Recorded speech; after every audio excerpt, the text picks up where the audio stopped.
લાલજી મહારાજે વાત કરીને કે જ્યારે અમે સત્યનો ધર્મનો પક્ષ રાખી અને અમે જ્યારે કાર્ય ઉપાડ્યું છે ધર્માચાર્ય તરીકે અમારી ફરજ એ અમે બજાવીએ છીએ.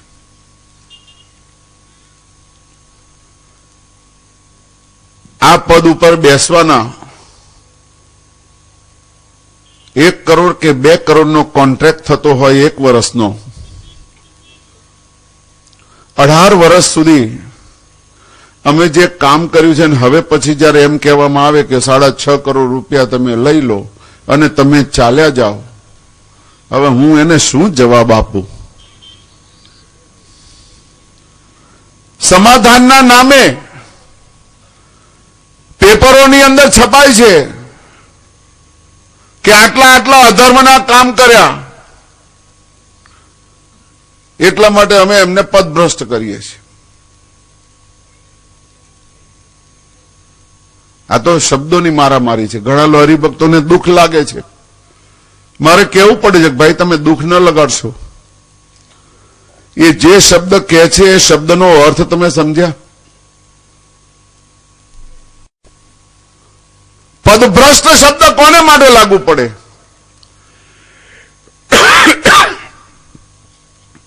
મને 18 વર્ષ આ સંપ્રદાયમાં આચાર્ય પદ ઉપર આવીને કામ કરતા થયા છે. મારા પિતાશ્રી હતા, એમના પિતાશ્રી હતા, બધા હતા. આ સંપ્રદાયનું જે ઘરાણું હતું, આ સંપ્રદાયનું એક ઘરાણું હતું. આજે હું એને છાતી કાઢીને નામ લઈને હું કહું, આચાર્યની સામે સિદ્ધાંત માટે થઈને માથું ઊંચકવાનું પણ કામ કરનારા હતા હરિબલદાસ શાસ્ત્રી. પણ સિદ્ધાંત માટે, સિદ્ધાંતથી બહાર નહીં. એમનો એક લખેલો પત્ર હજુ આજે મારી પાસે મોજૂદ છે. ખરેખર ધન્યવાદ ઘટે છે એ વ્યક્તિને. હું ભૂલતો ન હતો, એ આ ગામના જ હતા. એને હજારો ધન્યવાદ ઘટે છે. એને તે દિવસે લખ્યું હતું, ક્યારે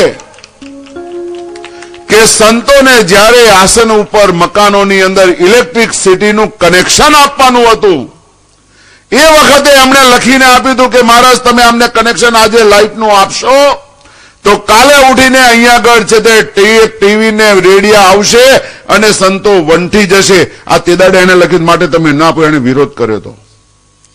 પણ બહુજન સમાજ હતો કે ના, અમારે જોઈએ, અમારે જોઈએ. લોકશાહી, મેજોરિટી. એ મેજોરિટી આવી તો આજે ટીપ ટીવીના રેડિયા તમારે ત્યાં જોઈએ એટલા વાગે છે સંતોના આસનમાં. તમને પૂછો કે ભાઈ શાને માટે? તો કે અમે તો ધાર્મિક જોઈએ છે બધું.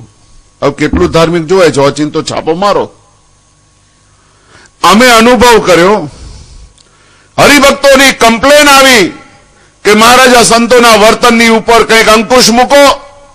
ત્યારે અમારે ન છૂટકે કહેવું પડ્યું કે ભગવાનની આજ્ઞાથી વિરુદ્ધ અમારે કેમ ચલાય? મહારાજે લખ્યું, કોઈની ગુપ્ત વાત બહાર ન પાડવી, કોઈનું ખાનગી હોય ને બહાર ન પાડવું.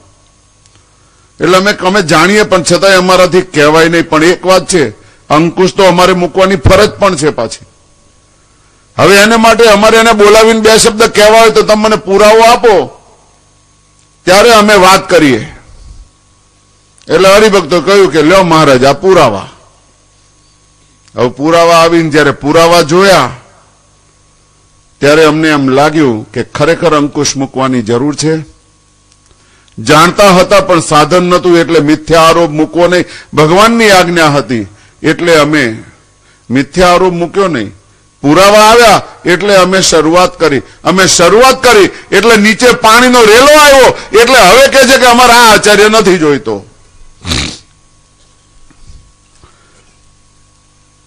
એ કહે છે ને પદભ્રષ્ટ કર્યા છે, પણ કયા પદ ઉપરથી ભ્રષ્ટ કર્યા છે એ તમને ખ્યાલ છે? અત્યાર સુધી ધર્માચાર્ય તરીકે રહીને અધર્મનું આચરણ કરનારાની સામે અમે પગલા નહોતા લઈ શકતા.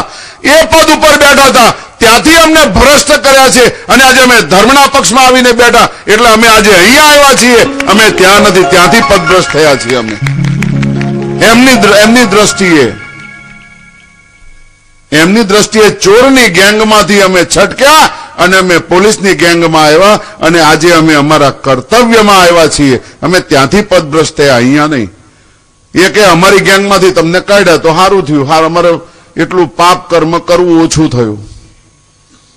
હવે આપો જવાબ મને. તમારા આગેવાન હરિભક્તોને પુરાવા મેં બતાવેલા છે.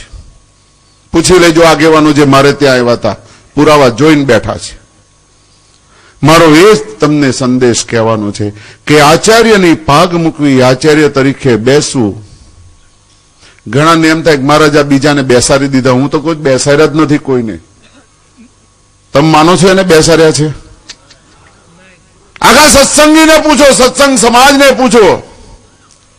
અરે એને બેસાડવાની વાત જવા દો, એ તો આચાર્યની વાત તમે કરો છો. આચાર્યના પદ માટેનો વિવાદ છે. એ બધા વાતને વિવાદને મૂકો એક બાજુ. સબ ટીવી જુઓ છો ને બધા? સબ ટીવીમાં સ્વામિનારાયણ સિરિયલ આવે છે ને, સ્વામિનારાયણનું પાત્ર ભજવનાર આવે છે ને. જો એ સ્વામિનારાયણને તમે પગે લાગો છો ખરા? હામો મળે તો તમે પગે લાગો ખરા? રામાયણની સિરિયલની અંદર